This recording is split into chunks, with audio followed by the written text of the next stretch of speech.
O Senhor esteja convosco. Ele está no meio de nós. Proclamação do Evangelho de Jesus Cristo segundo João. Glória a vós, Senhor.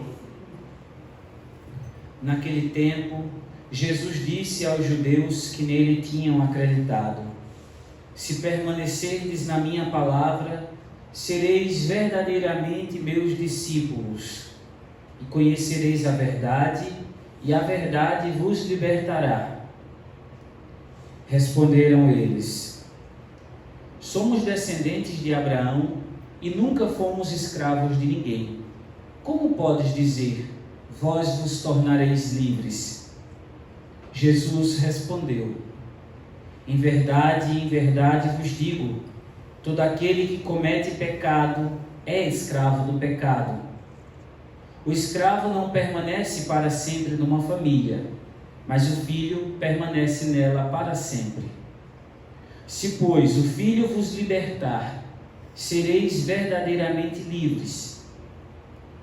Bem sei que sois descendentes de Abraão. No entanto, procurais matar-me, porque a minha palavra não é acolhida por vós. Eu falo o que vi junto do Pai, e vós fazeis o que ouvistes do vosso pai. Eles responderam: O nosso pai é Abraão. Disse-lhe Jesus: Se sois filhos de Abraão, praticai as obras de Abraão. Mas agora vós procurais matar-me, a mim, que vos falei a verdade que ouvi de Deus. E isto Abraão não o fez. Vós fazeis as obras do vosso pai. Disseram-lhe então: Nós não nascemos do adultério. Temos um só pai, Deus. Respondeu-lhe Jesus: Se Deus fosse vosso pai, vós certamente me amaríeis, porque de Deus é que eu saí e vim. Não vim por mim mesmo, mas foi Ele que me enviou. Palavra da salvação. Glória a vós, Senhor. Louvado seja nosso Senhor Jesus Cristo. Para sempre seja louvado. No Evangelho de hoje nós percebemos que Jesus não é um homem politicamente correto. Era muito pouco diplomático Jesus. Os judeus que acreditaram nele, ou seja, aqueles que eram seus inimigos, que passaram a acreditar nele, foram a esses que Jesus disse: vocês querem me matar.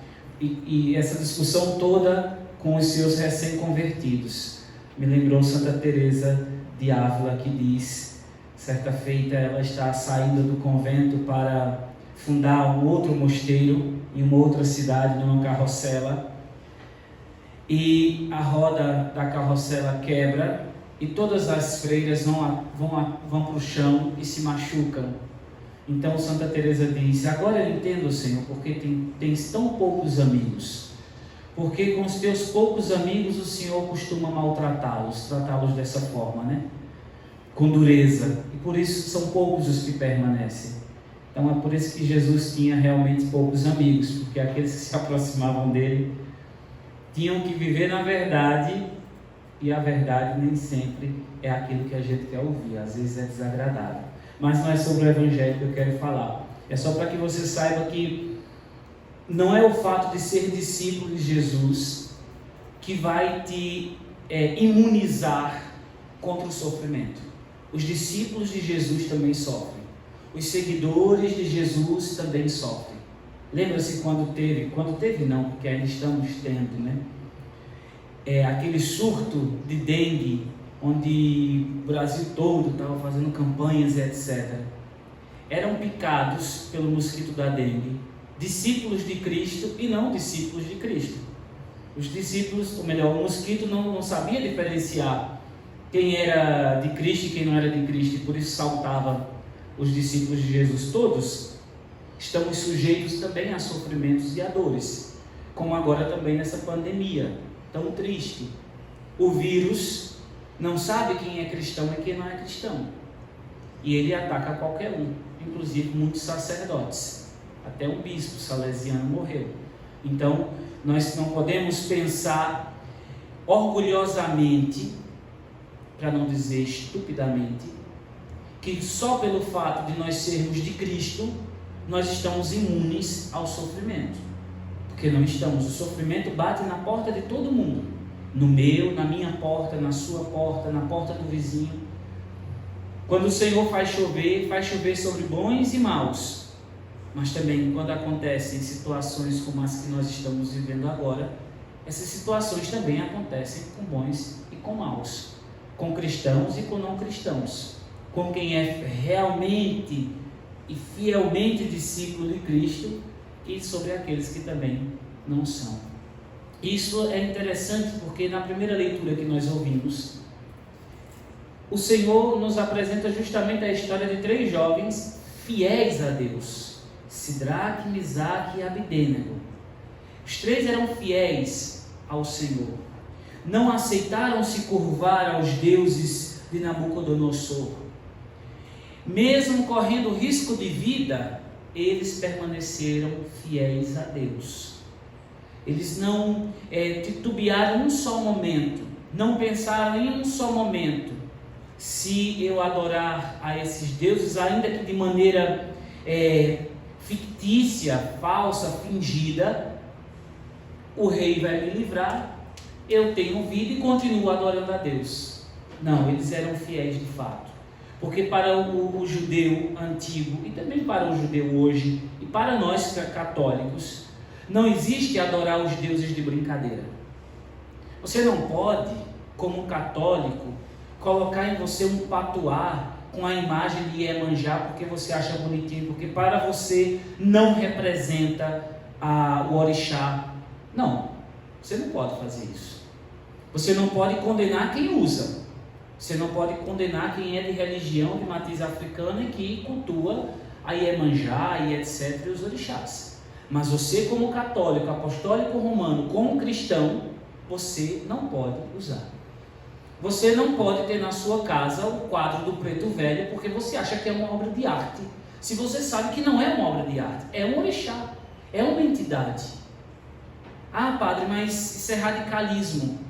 Diga isso para Sidraque, Misaque e Abidênego, que estavam prestes a serem lançados numa fornalha de fogo ardente, com 7 vezes mais fogo, e mesmo assim permaneceram fiéis. Não existe para nós católicos a possibilidade de ser católico e ao mesmo tempo ser espírita. Não existe. Não existe. Você pode até inventar essa modalidade, mas está errado. Não quer dizer que agora nós vamos sair perseguindo e condenando os espíritas. Eles têm as convicções deles, nós respeitamos e até trabalhamos juntos em muitas entidades filantrópicas que a igreja tem e eles também. Mas não quer dizer que por causa desse meu respeito a eles, eu agora, como católico, vou pensar na possibilidade da existência, da reencarnação, ou na possibilidade de que um espírito de luz, ou um espírito de não sei o que, está me dizendo isso ou aquilo outro. Não, católico não pensa assim. Isso é sincretismo religioso.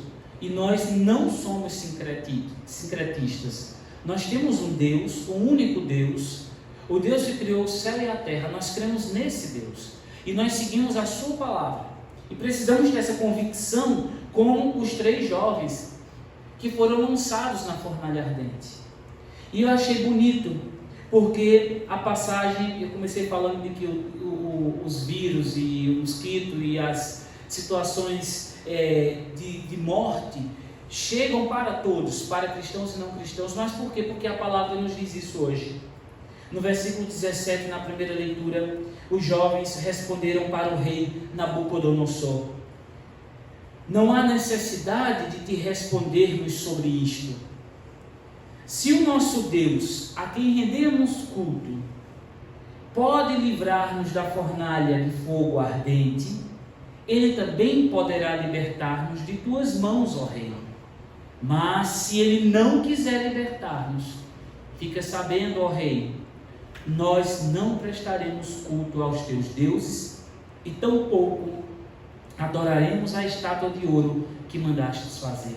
Ou seja, se o Senhor quiser me livrar do vírus do Covid-19, Ele pode me livrar, claro. Mas se Ele não quiser me livrar, nem por isso eu vou blasfemar contra Ele. Nem por causa disso eu vou deixar de servi-lo, de amá-lo e de adorá-lo.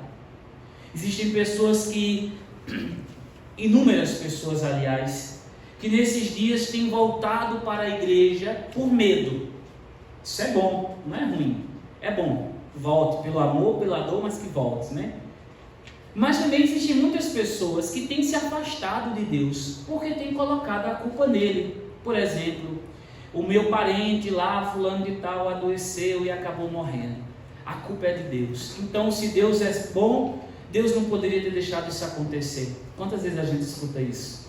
Aconteceu um acidente com um fulano de tal e foi atropelado e morreu. Ah, se Deus existisse mesmo, Deus teria livrado ele. E aí a gente vai colocando a culpa em Deus.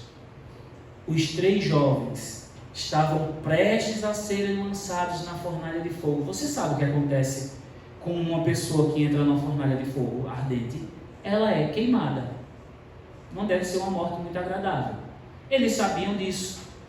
Mas eles proclamaram a fé em Deus. Deus pode me livrar e Deus pode também não me livrar. A vontade é de Deus. Isso nós que devemos ser cristãos maduros, devemos também ter essa capacidade de crer com essa maturidade desses jovens. Se Deus quiser me livrar, Ele pode me livrar. Se Ele não quiser me livrar, Ele não vai me livrar. E mesmo assim eu serei fiel. Ontem eu estava concluindo um belíssimo livro sobre a história do Padre Pio. Padre Pio era esse santo que, se você conhece, você sabe, era um santo realmente extraordinário. Deus não o livrou de nenhuma perseguição. Ele foi perseguido pelo Papa Pio XI. Ele foi amado pelo Papa Pio XII. Foi perseguido pelo Papa João XXIII. Foi amado pelo Papa Paulo VI e morreu dessa forma. Nunca a igreja, em momento algum, pediu perdão pelas ofensas que o Santo Ofício, por exemplo, injustamente imputou contra ele. E ele foi perseguido, e era um santo, e tinha essa intimidade com Deus. É o que os jovens na fornalha ardente nos ensinam. Se Deus quiser, Ele vai nos livrar. Se Deus não quiser, Ele haverá de nos dar paciência para suportarmos o sofrimento. Mas em momento algum, pensemos na possibilidade de rejeitar a Deus por causa do sofrimento. E daí quando nós dizemos para o Senhor, Senhor, seja feita a sua vontade. Eu quero lembrar de uma jovem muito querida, a Maria Jacinta, com câncer, tinha tudo para ficar reclamando, mas preferiu dizer para Deus, Senhor, se o Senhor quiser me curar, o Senhor vai me curar. Se o Senhor não quiser me curar, o Senhor não vai me curar. O que é que acontece quando nós dizemos isso, meu Deus? O Senhor envia o seu anjo. Veja, apareceu um 4º personagem que desceu junto com os 3 jovens e os livrou. O fogo estava lá queimando, ardendo, mas eles não foram atingidos. Ou seja, o Senhor enviará o seu anjo, se nós formos atingidos, pelo menos para nos dar a paciência de suportarmos a dor, sem reclamação. Padre Léo, que está a caminho dos altares, graças a Deus, com câncer em fase terminal, tomando, não sei como é que chama aquele remédio para diminuir a dor, cortisol, morfina, tomando morfina a cada não sei quantas horas no dia, de tanta dor que ele sentia. Quando as pessoas chegavam perto dele, ele não reclamava de nada. Quando um jovem se ofereceu, padre, vamos orar pedindo para Deus curar o Senhor, ele disse, de forma alguma. Esse sofrimento que eu estou passando, eu preciso vivê-lo para a minha santificação. Veja, Deus envia o seu anjo, porque você não consegue, pela sua razão, eu não consigo imaginar, passando por um sofrimento desses. Mas eu já passei por outros sofrimentos que eu também não imaginava passar. E quem está conosco na hora desse sofrimento? O anjo de Deus. Porque Deus não nos abandona. Ele pode até não nos livrar, pode nos livrar também. Mas caso Ele não nos livre do sofrimento, da dor, daquele acidente, daquela tempestade, certamente Ele estará conosco, nos ajudando, sofrendo conosco. Para concluir, com essa situação tão triste desse Covid que tem matado tantas pessoas, eu tenho, vez ou outra, assistido a TV italiana, porque eles testemunham o que está acontecendo em loco, né? E ontem eu fiquei muito tocado por um testemunho de uma filha que está com a sua mãe lá na casa de repouso, e os funcionários da casa de repouso abandonaram os velhinhos lá. Imagina, os velhinhos que não podem fazer nada por si, foram abandonados pelos funcionários para morrerem mesmo. É uma tragédia. E eu fiquei sentindo assim, vendo aquela mãe, aquela filha falando da sua mãe. Ao mesmo tempo que eu sentia, eu teria ido lá buscar da minha mãe a marra, não deixaria a minha mãe no lugar desse, de forma alguma. Mas cada um tem os seus motivos, não estou julgando. Mas ao mesmo tempo eu ficava pensando na dor daquela mulher, daquela senhora, sozinha, chorando porque não tinha comida. E eu fiquei pensando, Deus, aonde você está nessa situação? E certamente a resposta estava sentindo fome com aquela senhora, estava sofrendo com aquela senhora, estava chorando com aquela. Deus não nos abandona, Ele sente a nossa dor, Ele sente a nossa dor. Graças a Deus, o governo local tomou consciência do fato e acudiu os velhinhos para que não morressem lá daquela forma. Seria trágico, não?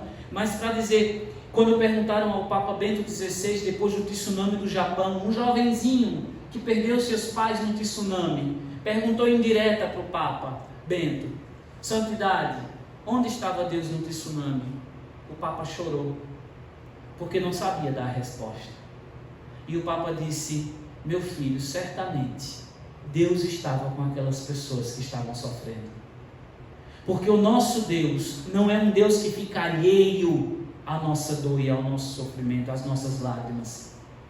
Deus é o Deus conosco, é o Deus presente.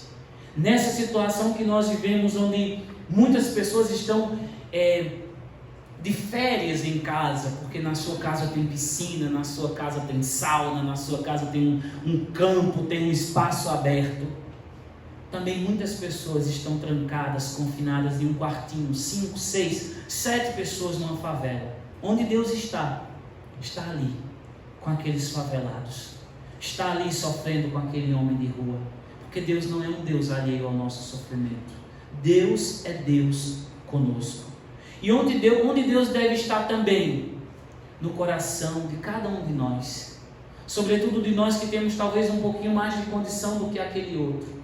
Para que nós sejamos, na vida daquele outro, não juízes duros, que diz, permaneçam confinados e morram de fome, mas pessoas que sejam capazes de dizer, olha, eu tenho para dividir com você, para pelo menos amenizar um pouco do seu sofrimento.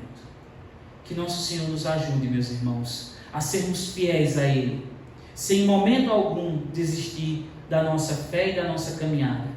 Que Ele esteja presente conosco na alegria e nas dores, e que Ele nos ajude a sermos solidários com aqueles que têm menos do que nós e que talvez estejam sofrendo um pouco mais do que cada um de nós. Louvado seja nosso Senhor Jesus Cristo. Para sempre.